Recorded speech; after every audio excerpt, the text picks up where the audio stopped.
고맙습니다. 철학자 키에르케고르의 마차 탄 부자라는 이야기가 있습니다. 어두운 밤에 마부가 자신의 부자 주인을 모시고 급하게 마차를 몰고 가고 있었습니다. 부자는 마차 안에서 등불을 환하게 켜고는 캄캄한 밤을 걱정을 태산같이 하고 가고 있었습니다. 마차 안에 등불을 켰기 때문에 밖은 캄캄하게 아무것도 보이지 않았죠. 지금 아주 골치 아픈 문제가 있어서 급하게 이 밤에 마차를 끌고 가게 된 것입니다. 그런데 정작 가난한 마부는 캄캄한 밤을 달려가지만 오히려 별이 쏟아지는 것처럼 아름다운 밤하늘을 감상하면서 아주 기분 좋게 흥겹게 노래를 부르고 그렇게 달려가고 있었습니다. 철학자는 독자에게 묻습니다. 누가 더 행복하고 누가 더 하나님의 영광을 보겠느냐? 지금 우리가 살아가는 세상은 그 어느 시대보다 부요한 시대 속에 살아가고 있습니다. 프랑스 혁명이 일어나기 2해 전인 1693년, 94년 2해 동안에 프랑스에서 굶어 죽은 사람이 약 280만 명이었습니다. 인구의 15%가 기근으로 죽어갔습니다. 그런 동안에 베르사유 궁전에서는 매일 파티가 열렸고 귀족들은 기름진 음식으로 배불리 먹고 있었습니다. 그러니 혁명이 일어나지 않을 수가 없는 것이죠. 그런데 지금은 프랑스의 일반 서민들이 과거 베르사유 궁전에서 그렇게 먹었던 귀족들의 음식을 매일 먹고 삽니다. 어디 프랑스뿐입니까? 지금도 물론 기아와 영양실조로 죽어가는 나라들이 있습니다. 2010년도 통계를 따르면 기아와 영양실조로 인해서 병으로 죽어간 사람이 한 해에 약 100만 명쯤 된다고 보고가 되어 있습니다. 그런데 비만으로 인한 합병증으로 죽어가는 사람은 전 세계 매년 300만 명이 넘습니다. 과거 농경사회에서는 전쟁이나 폭력으로 죽어가는 사람이 인구의 약 15%였는데 지금 21세기는 1%가 되지 않습니다. 2012년도 통계에 따르면 한 해의 전쟁으로 전 세계에서 죽은 사람은 12만 명이고 범죄로 죽은 사람은 약 50만 명입니다. 그런데 2012년도 한 해 동안 자살한 사람은 약 80만 명이고 당뇨병으로 죽은 사람은 약 150만 명입니다. 이런 흥미로운 통계는 굉장히 많이 있습니다. 가난과 정치적인 불안으로 시달리는 가난한 나라의 국민들은 연간 10만 명당 4명 정도가 스스로 목숨을 끊습니다. 그런데 스위스, 프랑스, 일본, 뉴질랜드 같은 부유한 나라, 평화로운 나라에서는 인구 10만 명당 매년 10명이 목숨을 끊습니다. 한국은 인구 10만 명당 현재 36명이 자살하고 있습니다. 1950년대 미국의 GDP는 2조 달러 정도였는데 2000년대를 넘어서면서 12조 달러가 넘어섰습니다. 그러니까 50년 동안 미국 국민의 생활은 6배가 성장한 것이고 부유해진 것입니다. 그러나 국민 행복 지수는 오히려 더 낮아졌습니다. 한국은 더 말할 것도 없이 낮습니다. 그 어느 시대보다 우리는 더 많은 것을 가지고 삽니다. 여러분의 냉장고를 열면 아마 먹을 것이 담겨 있을 것이고 옷장을 열면 계절별로 옷이 있을 것입니다. 그런데도 옷이 없다고 또 그러더라고요. 항상 열 때마다. 신발장에 신을 신발이 가득합니다. 오히려 굶어서 죽는 것이 아니라 배불러서 죽어가는 이런 풍요로운 시대를 우리 모두가 살아가고 있습니다. 그러나 인간은 과거보다 더 불행하게 살고 있습니다. 과연 사람들은 무엇을 놓치고 사는 것일까요? 철학자 키에르케고르의 이야기처럼 부자인 주인은 마부가 끄는 마차 안에서 환하게 불을 밝히고 있으면서도 온갖 걱정을 하고 있고 어두움 속에 달려가고 있지만 가난한 마부는 어두운 밤거리에 오히려 행복하게 노래를 부르고 가는 것입니다. 지금 우리는 무엇을 놓친 것일까요? 오늘 이런 이야기를 오늘 말씀을 통해서 한번 생각해 보려고 합니다. 우리는 지난주 예수님의 4가지 밭의 비유를 통해서 말씀을 대하는 우리의 마음의 자세가 얼마나 중요한가 하는 것을 함께 생각했습니다. 그리고 주님은 오늘의 비유를 또 하시는데, 오늘의 이 전체 비유는 3가지로 볼 수도 있고 4가지 비유라고 볼 수도 있습니다. 등경 위에 두려고 하는 등불 비유가 있고, 은밀하게 자라는 씨앗의 비유, 그리고 겨자씨 비유, 그리고 굳이 한 가지를 또 세분하자면 24절에서 또 이르시되 라고 시작하는 헤아림을 받는 비유라고 분류할 수 있습니다. 우리 성경에 모두 다 또 이르시되 라고 번역을 했습니다. 그런데 헬라어 성경엔 카이라고 하는 전치사로 이 모든 비유를 다 연결시켰습니다. 그래서 제가 이 비유를 한꺼번에 같이 읽은 것입니다. 이것은 이 일련의 비유들은 4가지 밭의 예수님의 비유의 후속편으로 나온 비유이고, 일종의 4가지 밭의 비유의 보충 비유라고 할 수 있습니다. 이 비유들을 통해서 우리 인생에서, 우리 신앙생활 속에서 무엇이 정말 중요한 것일까 하는 것을 생각해 보기를 원합니다. 가장 먼저 주님은 이 비유를 통해서 지금 말씀의 씨앗을 뿌리는 현장이, 그리스도인이 살아가는 삶의 현장이 어떠하다고 하는 것을 말씀하십니다. 그동안 우리는 주님이 복음을 전하시고 말씀을 전하는 삶의 현장이 결코 녹록하지 않다고 하는 것을 계속해서 말씀을 통해서 읽어왔습니다. 결코 호의적이지 않았습니다. 3장에서 읽었듯이 예수님이 귀신에게 붙들려서 그 능력을 힘입어서 귀신을 내쫓는다는 엄청난 모함을 하는가 하면, 예수님의 친동생들은 예수님을 믿지 않고 형님이 미쳤다고 생각하기도 했습니다. 6장에 가보면 주님이 고향인 나사렛을 방문하게 되는데, 나사렛 고향 사람들조차 예수님을 배척하는 장면을 읽을 수 있습니다. 이 모든 이유는 오직 주님이 전하고 있는 말씀을 받는 사람들의 밭에 뭔가 문제가 있는 것입니다.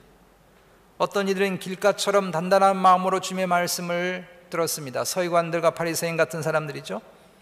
어떤 이들은 자신만의 고집, 전통, 지식을 절대 버리지 않는 돌이 잔뜩 있는 마음의 밭으로 주님의 말씀을 대했습니다. 어떤 사람은 세상의 염려와 근심과 욕심으로 가득 차서 예수님에게 와서 병이나 고치고 떡이나 먹지, 그리고 예수님의 이적을 통해서 어떻게 벼락부자나 될 수 있을까 하는 그런 마음으로 주님 앞에 찾아온 많은 백성들이 있었습니다. 그래서 주의 말씀이 그들의 귀에 들리지 않았던 것입니다. 주님은 지금 이런 현실을 비유를 통해 말씀하시고 있습니다. 그것은 마치 등불을 평상 침대나 마루 아래 둔 것 같고, 말통 속에, 말이라고 하는 큰 통 속에 두는 것과 같은 상황이라고 말씀하신 것입니다. 그것이 등불 비유입니다. 여기 등불은 주님 자신이나 주님의 말씀을 비유적으로, 은유적으로 표현한 것입니다. 주님의 말씀의 빛이 환하게 밝혀져야 되는데, 지금 말씀을 받는 사람들의 모습은 마치 그 등불을 평상 밑에 숨겨두는 것이나 말통 속에 집어넣은 것처럼 어둡기만 하다는 것입니다. 사람들이 마음의 문을 닫고 어둠 속에서 주의 말씀을 두고 있다는 것입니다. 그래서 그들의 심령과 삶은 말씀의 빛으로 환하게 밝혀지지 못하고 있는 것입니다. 이것이 지금 주님의 말씀을 전하고 있는 현장입니다. 언더우드 선교사가 1885년도에 한국의 조선의 최초의 장로교 선교사로 조선 땅에 발을 딛게 됐습니다. 제물포항에 그날 마침 부활주일 아침이었는데, 그 아침에 역사적인 감리교 선교사 아펜젤로와 함께 조선 땅에 첫 발을 딛게 됐습니다. 언더우드 선교사가 조선 땅에 발을 딛고 쓴 기도문이 있습니다. 전체를 다 소개하진 않는데요, 좀 읽어봐 드리면, 주여, 지금 아무것도 보이지 않습니다. 주님, 메마르고 가난한 땅, 나무 한 그루 시원하게 자라지 못하고 있는 땅에 저희들을 옮겨와 심으셨습니다. 그 넓고 넓은 태평양을 어떻게 건너왔는지 그 사실이 기적입니다. 주께서 붙잡아 뚝 떨어뜨려 놓으신 이곳, 지금은 아무것도 보이지 않습니다. 보이는 것은 고집스럽게 함께 얼룩진 어둠뿐입니다. 어둠과 가난과 인습에 묶여있는 조선 사람들 뿐입니다. 중간에 좀 생략을 합니다. 조선의 마음이 보이지 않습니다. 그리고 저희가 해야 할 일이 보이지 않습니다. 그러나 주님, 순종하겠습니다. 겸손하게 순종할 때 주께서 일을 시작하시고 그 하시는 일을 우리들의 영적인 눈이 볼 수 있는 날이 있을 줄 믿나이다. 믿음은 바라는 것들의 실상이요 보지 못하는 것들의 증거니라고 하신 말씀에 따라 조선의 믿음의 앞날을 볼 수 있게 될 것을 믿습니다. 눈물 나는 기도문입니다. 언더우드 선교사가 조선에 한국에 발을 디뎠을 때 상황은 등불이 평상 아래 들어가 있는 것처럼, 말통 속에 감추어져 있는 것처럼 어둡기만 한 세상이었습니다. 그러나 언더우드 선교사는 언젠가 그 등불이 등경 위에 올라설 날이 있음을 믿음의 눈으로 내다보고 그렇게 기도하고 사역을 했던 것입니다. 또 지금 주님의 현실은 마치 겨자씨 한 알과도 같아 보입니다. 제가 샌디에고 사역을 할 때 멕시코가 가까워서 멕시코 선교지를 여러 번 다녀온 적이 있는데, 그 멕시코 원주민들의 자녀들을 위한 학교를 운영하시는 선교사님 가정을 방문하게 됐는데, 그 앞에, 그 집들 앞에 이스라엘의 겨자나무를 심었더라고요. 그래서 우리가 함께 갔던 여러 집사님들하고 저하고 겨자씨를 한 움큼씩 그렇게 씨를 받아온 적이 있습니다. 그래서 이스라엘의 겨자씨가 얼마큼 작은가 하는 것을 실감한 적이 있습니다. 모래알처럼 정말 작습니다. 주님이 30절과 31절에 말씀하시는 겨자씨 한 알의 비유가 지금 말씀이 증거되고 있는 현실임을 가르쳐 주십니다. 30절과 31절을 다시 보시면, 또 이르시되 우리가 하나님의 나라를 어떻게 비교하며 또 무슨 비유로 나타낼까? 겨자씨 한 알과 같으니 땅에 심겨질 때는 땅 위의 모든 씨보다 작은 것이로되. 예수님 당시 제자들의 모습도 그렇거니와 주님의 모습은 마치 모래 알갱이보다 작은 겨자씨 한 알과 같이 보잘것없었다고 하는 것입니다. 예수님의 이야기를 가장 성경적이고 현실감 있게 재현을 했다고 평가를 듣는 더 패션 오브 더 크라이스트라고 하는 영화에서 제자들과 주님의 모습이 묘사되어 있는데, 좀 나쁜 얘기를 하면 거짓대 무리들처럼 정말 형편없는 그런 모습이었습니다. 우리는 지난번 2장에서 안식일에 밀이삭을 잘라 먹는 제자들의 모습을 읽었습니다. 그만큼 먹을 것이 없이 궁하게 살아가는 그런 제자들의 모습, 예수님 제자들의 공동체의 모습이었습니다. 겨자씨 한 알처럼 정말 보잘것없었던 것이죠. 어디 그런 겉모습만 그랬습니까? 여전히 미숙하고 예수님이 3번이나 고난과 죽음과 부활을 말씀에도 불구하고 여전히 그 말씀을 귀담아 듣지 않는 제자들의 모습은 정말 형편없는 겨자씨 한 알과 같습니다. 여기에 무슨 희망이 있고 여기에 무슨 소망이 있을까 싶습니다. 이것이 복음의 현장이고 말씀이 증거되어졌던 사람들의 모습이고 어쩌면 우리들의 모습일 수 있습니다. 독일의 헬무트 틸리케 목사님의 책에 자신이 처음 사역을 시작할 때 이 아이가 소개되어 있습니다. 목회자로 부름을 받고 교회를 개척할 때에 그는 주님이 하늘과 땅의 모든 권세를 가지신 주님이시라고 하는 것을 믿었습니다. 당시 독일은 가장 정치적인 힘을 가지고 있는 히틀러가 있었는데, 그런 히틀러조차도 하나님의 손아귀에 있다, 꼭두각시 인형에 불과하다고 마음의 확신을 가지고 그런 뜨거운 가슴, 열정, 고백을 가지고 이 헬무트 틸리케 목사님이 교회 개척을 시작을 했습니다. 그렇게 시작한, 아주 거창하게 기도하고 준비하고 시작한 첫 번째 예배 오신 사람은 3사람인데 다 노인들 뿐이었습니다. 그 중에 한 분이 오르간 연주자였는데 중풍을 앓고 있는 노인이었습니다. 찬송은 이분의 손가락 중풍으로 인해서 부르는 시간보다 쉬는 시간이 훨씬 많은 것입니다. 하늘과 땅의 모든 권세를 가지신 주님이 나를 사용하시고 붙들어서 일을 하게 하셨다고 하는 확신을 가지고 하나님의 일을 시작했으니 당연히 주님이 구름대처럼 영혼들을 불러주실 것이라고 믿고 시작한 현실은 겨자씨 한 알처럼 형편없어 보였던 것입니다. 우리도 그런 현실에 놓일 때가 있습니다. 우리도 우리 주님이 하늘과 땅의 모든 권세를 가지신 주님이라고 하는 걸 붙들고 믿고 살아가는데 우리의 현실은 등불이 등경 밑에 감추어져 있는 것처럼 캄캄하기만 하고 우리의 모습은 너무 미약하고 부족해서 겨자씨 한 알과 같다는 생각을 하고 답답해할 때가 있습니다. 그렇게 기도했는데 정말 하나님이 들으시나 싶은 순간들이 있고 내가 그렇게 성실하게 열심히 헌신하고 살았는데 우리의 삶은 도무지 나아지지 않는 것 같은 현실 앞에 맞닥뜨릴 때가 있습니다. 마치 다윗이 답답해서 한 기도와 같습니다. 주여 어느 때까지입니까? 어찌하여 나를 돌아보지 아니하시나이까? 내가 낮에도 밤에도 부르짖는데 어찌하여 잠잠하시나이까? 어찌하여 나의 신음소리에 귀를 기울이지 아니하십니까? 이것이 때로 우리가 살아가는 삶의 현장이기도 합니다. 두 번째로, 그러나 오늘 주님은 이 비유를 통해서 평상 아래에 놓인 것 같고 말통 속에 담긴 것 같은 그 등불이 드디어 등경 위에, 등잔대 위에 올라갈 날이 반드시 있고 그 작은 겨자씨가 새가 깃들일 정도로 큰 나무가 되는 그날이 있다고 말씀하십니다.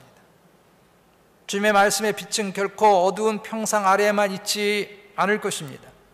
주님 반드시 때가 되면 당신의 빛과 능력과 은혜를 등경 위에 두실 날이 있는 줄로 믿습니다.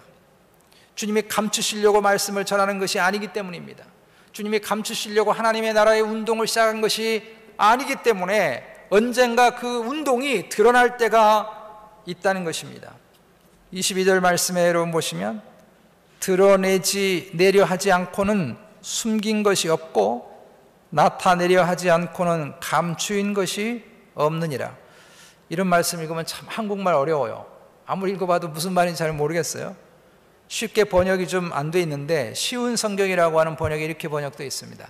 숨긴 것은 나타나고 비밀은 드러나게 마련이다. 여기 비밀이라고 하는 것은 복음의 비밀을 말씀하는 것이고 하나님 나라의 비밀을 말씀합니다. 주님의 빛이 드러내려고 주님께서 빛을 비추시기 때문에 그 빛이, 그 복음이 누가 감히 막을 수 있겠느냐는 것입니다. 언젠간 반드시 드러나게 된다는 것입니다. 그러면서 우리에게 들을 귀가 있기를 요구하십니다. 23절 들을 귀 있는 자는 들으라. 이 들을 귀가 있다는 것은 반드시 주님의 때가 되면 열매가 있고 빛이 드러날 때가 있다고 하는 것을 들어야 한다는 것입니다. 그걸 확신하고 믿고 붙들어야 한다는 것입니다. 그러므로 우리는 선을 행하되 낙심하면 안 될 것이고 등불이 비록 평상 아래에 놓인 것 같은 우리의 삶이라 할지라도 여전히 등불을 밝혀야 하고 겨자씨가 도무지 희망이 없어 보임에도 불구하고 우리는 여전히 겨자씨와 같은 하나님의 생명을 심어야 할 줄로 믿습니다. 왜냐하면 반드시 열매를 거둘 때가 있기 때문입니다. 사도 바울이 그래서 고백했습니다. 빌립보서 1장 6절에 너희 안에 착한 일을 시작하신 이가 그리스도 예수의 날까지 이루실 줄을 우리가 확신하노라. 우리 안에 착한 복음의 역사를 시작하신 하나님은 반드시 열매를 맺게 하시는 줄로 믿습니다. 우리 안에 하나님의 나라의 운동을 시작하신 우리 하나님은 반드시 때가 되면 그 빛을 등경 위에 드실 날이 있는 줄로 믿습니다. 제가 한국에서 청년 사역을 할 때 어느 해인가 1월 1, 2, 3일 날 지리산의 어느 기도원에서 청년의 수련회를 가진 적이 있습니다.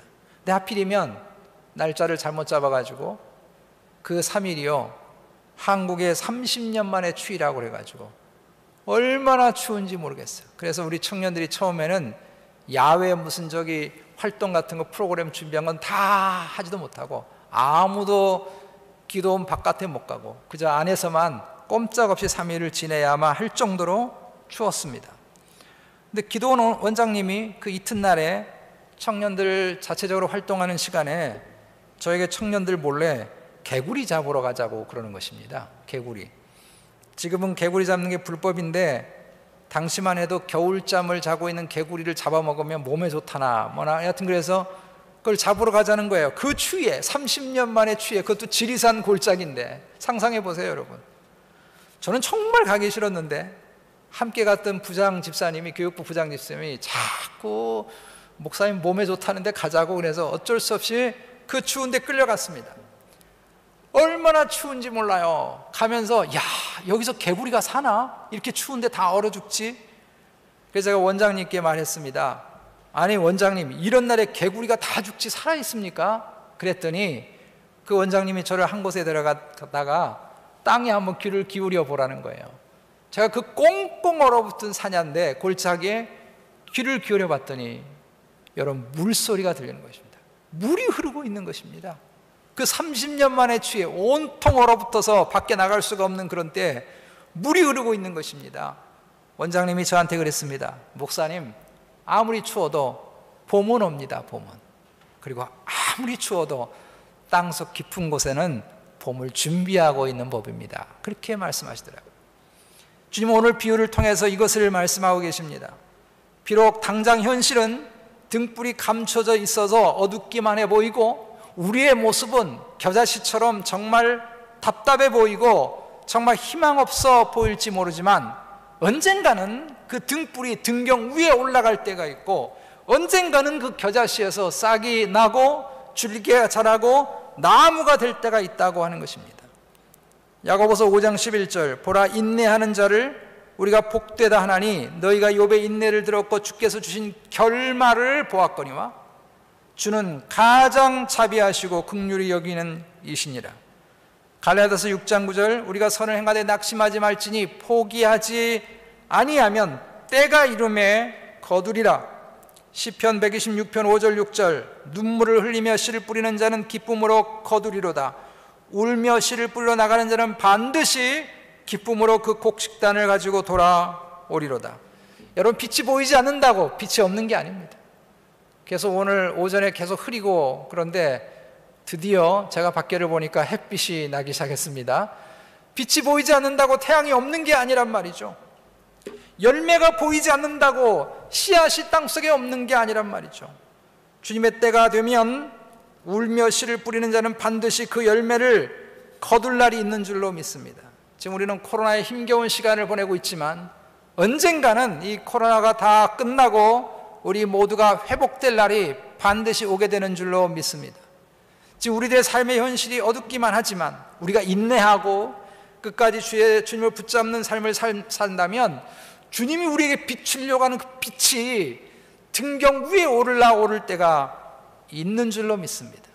지금 우리 열린교회가 보기에는 겨자씨 하나를 같지만 우리가 정말 끝까지 주님을 붙잡고 우리가 끝까지 쉬지 않고 헌신하고 정말 성실하게 하나님 앞에 기도하고 산다면 우리 교회도 공중의 새들이 나무 위에 깃들듯이 많은 영혼들이 깃들 그날이 반드시 오게 되는 줄로 믿습니다.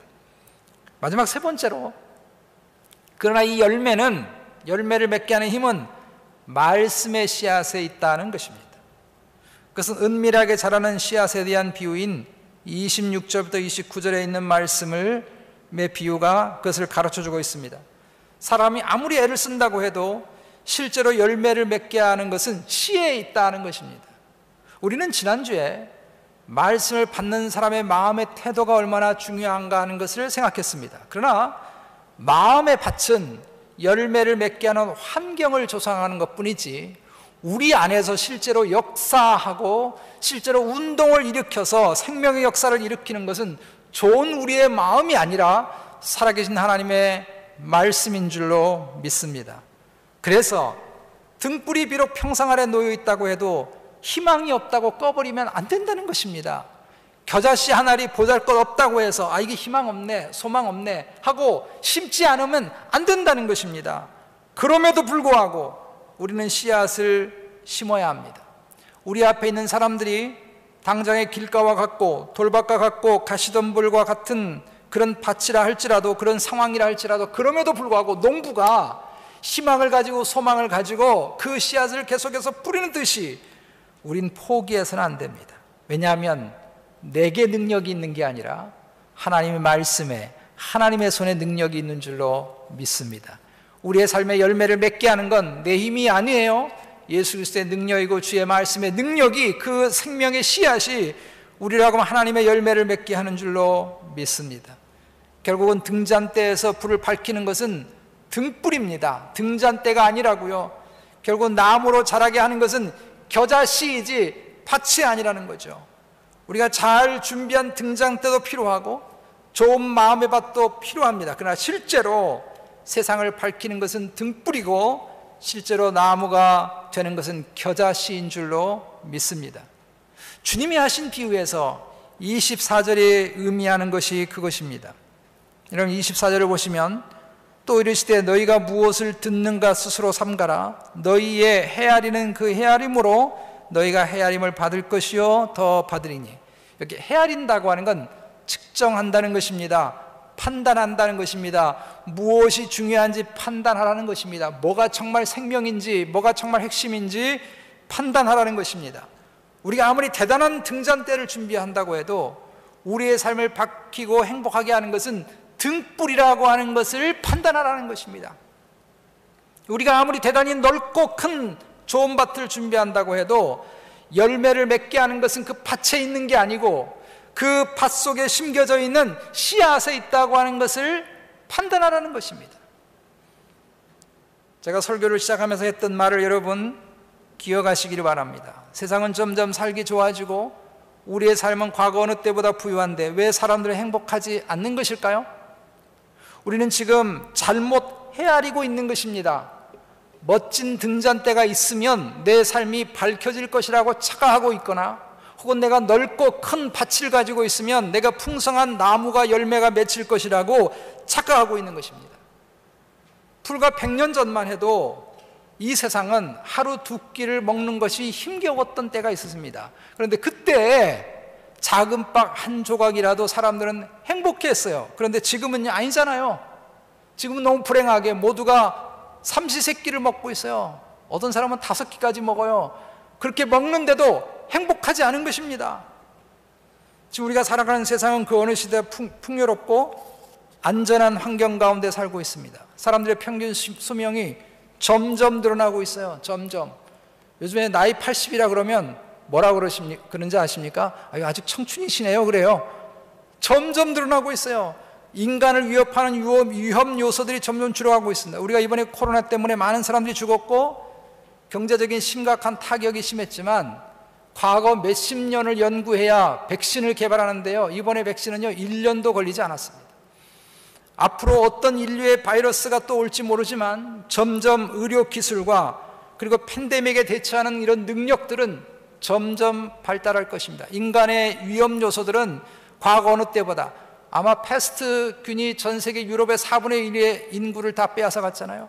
그럴 만한 것이 닥쳐와도 이만큼 우리가 최소한의 희생을 줄이는 것처럼 점점 발전할 것입니다. 우리 안에 있는 작은 셀폰이 이렇게 많은 일을 하리라고는 우리 30년 전에 꿈도 못 꿨습니다. 제가 이번에 코로나 팬데믹 기간에 우리 계속해서 라이브로 실시간 예배를 드리면서 제 아내에게도 그런 얘기 했지만, 야, 셀폰 없고 유튜브 없으면 우리가 어떻게 예배했을까?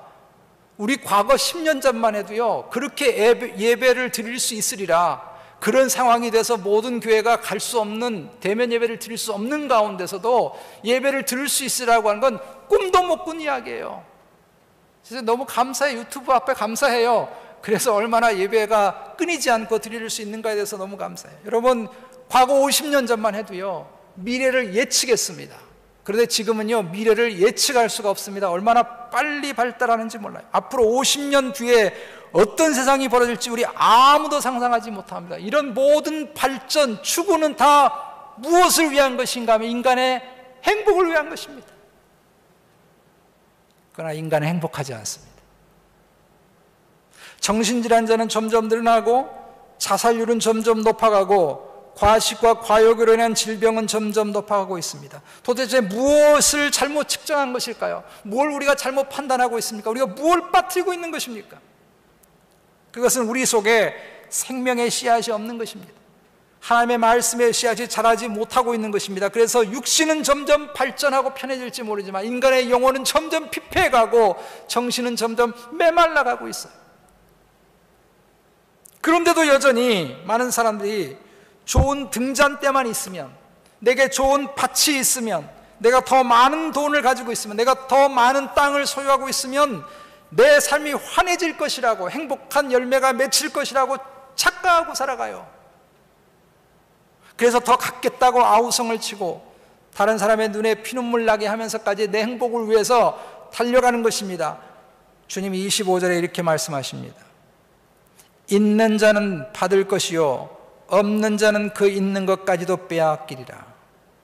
그의 심령에 주님의 말씀의 씨앗과 주님의 생명의 빛이 있는 사람은 더 풍성한 삶을 살아갈 수 있지만, 그렇지 않고 더 좋은 등잔대나 찾는 사람은 그 갖고자 하는 모든 것도 다 잃어버리게 될 것이라는 것입니다. 여러분, 우리의 인생과 신앙의 승부를 어디에 걸고 사십니까? 남들보다 내가 더 좋은 등잔대를 마련하는 것이 내 인생의 꿈입니까? 남들보다 더 넓은 땅을 내가 소유하는 것이 내 인생의 꿈입니까? 거기 가면 내가 행복할 것 같습니까? 요즘 잠언의 말씀을 매일 묵상하면서요, 잠언에서 외치시는 하나님의 간절한 외침을 듣습니다. 이 6월달이 잠언의 말씀인데, 매일 성경, 여러분 늘 잠언의 말씀 묵상하시기 바랍니다. 하나님의 지혜는 진주보다 귀하니 너의 사모하는, 너가 추구하는 모든 것으로도 이에 비교할 수 없도다. 주님이 없는 곳에는 결국은 행복의 빛이 있을 수 없고, 주의 말씀이 그 심령에 자라지 않는 사람에게는 행복의 나무가 결코 자랄 수 없습니다. 그러므로 우리 헛된 것에 인생의 승부를 걸지 않기를 원합니다. 더욱 하나님을 잘 섬기고 더욱 주의 말씀을 붙들고 살기를 원합니다. 그래서 주의 등불이 여러분의 심령과 여러분의 삶을 환하게 비추고, 비록 지금은 작은 겨자씨 같지만 끝까지 인내하고 그렇게 주님을 붙잡고 살아간다면, 말씀 붙잡고 살아간다면 내 속에 결국은 풍성한 나무로 맺혀주실 그 생명력을 우리가 붙잡고 살게 되시기를 주의 이름으로 축복합니다. 말씀의 결론을 맺습니다. 필립 얀시라고 하는 사람의 책에 나오는 이야기입니다. 어떤 사람이, 옆집에 사는 사람이 병적일 정도로 깔끔한 사람이 있었는데, 그 집의 정원이 약 10에이커 정도 되는 굉장히 큰 집입니다. 근데 그가 게이트에서 집까지 가는 이 꾸불꾸불한 차도의 옆에 쭉 따라서 잣나무들이 쭉 자라 있는데, 그 잣나무가 올라가면 올라갈수록 밑에 가지가 다 죽잖아요. 그 죽은 가지가 너무 보기 싫은 거예요, 이 깔끔남이. 그래서 가지치기를 하는 용역업체에게 찻길 주위에 잣나무 가지를 다 잘라내는데, 정리하는데 얼마나 드는가 에스터맷을 내보았는데 약 5,000불 정도 견적이 나왔습니다. 너무 비싸다고 생각한 이 깔끔남은 자신이 친히 사다리를 가지고 주말마다 죽은 나뭇가지를 톱으로 다 잘라냈습니다. 더 위험을 감수하면서 손에 닿는 데까지 열심히 나무를 자른 것입니다. 그렇게 몇 주를 고생한 후에 다시 용역업체에게 전화를 했습니다. 자신이 할 수 있을 만큼 그 나뭇가지, 죽은 나뭇가지의 3분의 1을 다 잘랐으니까, 이제 3분의 1을 좀 남았으니까 그거 자르는데 얼마나 드느냐고 물어봤어요. 회사에서 연락 오기를 10,000불 든다고 연락이 온 겁니다. 너무 놀래가지고, 내 고생을 몇 주를 해가지고 3분의 2나 다 자르고 나머지 저 위에 3분의 1 남았는데 그거 왜 2배를 더 받느냐고. 그랬더니 회사에서 말하기를, 가지치기 하는 일꾼들이 당신이 잘라놓은 낮은 가지를 밟고 올라가서 높은 가지를 잘라야 되는데 당신이 낮은 가지를 다 잘라버려가지고 사다리 차를 사용해야 되니까 돈이 더 든다는 것입니다. 우리는 때로 하나님을 예비하고 말씀을 묵상하고 기도하고 사는 것은 보잘것없는 잔가지라고 생각합니다. 이거 뭐 없으면 어때서, 별로 티나지도 않는데. 그리고 내가 돈을 벌고 건강을 유지하고 세상에서 성공하는 일은 아주 중요한 가지라고 여깁니다. 그러나 우리는 기억해야 할 것입니다. 말씀으로 충만한 삶을 놓친다면 당신은 낮은 가지를 몽땅 잘라버린 깔끔남과 같은 큰 실수를 범하는 것입니다. 그 가지를 잃으면 결국 위에 보이는 성공이라고 하는 그 가지 역시 놓치게 될 것입니다. 모든 가지의 의미와 생명력을 잃게 될 것입니다. 그럴듯해 보이는 일에 여러분 인생의 승부를 걸지 맙시다. 화려해 보이는 일이 성공이라고 여기지 맙시다. 세상의 가치 기준으로 자신의 인생과 다른 사람의 인생을 함부로 평가하지 맙시다. 그것 때문에 열받고, 그것 때문에 욕심내고, 이것 때문에 절망하고 낙심하면서 살지 맙시다. 우리 인생에서, 우리 신앙생활 속에서 정말 중요한 것이 무엇인가를 바르게 헤아리게 되시기를 원합니다. 그래서 주님의 등불이 여러분의 심령에, 여러분의 삶에 늘 비추는 삶을 살기를 축복합니다. 주의 말씀의 씨앗이 여러분들 삶에 움직여서 그것이 생명이 되고 능력이 되는 삶을 살게 되시기를 축복합니다. 그래서 때로 우리의 삶의 현실이 등불이 평상 아래 놓인 것 같고 겨자씨같이 소망 없이 보이는 삶이라 할지라도 오직 주님 붙잡고 주의 말씀 붙잡고 살아서 주님의 때에 주님께서 여러분의 삶에 또 여러분의 인생에 풍성하고 아름다운 열매를 가득 주실 그날을 경험하고 누리게 되시기를 주님의 이름으로 축복합니다. 우리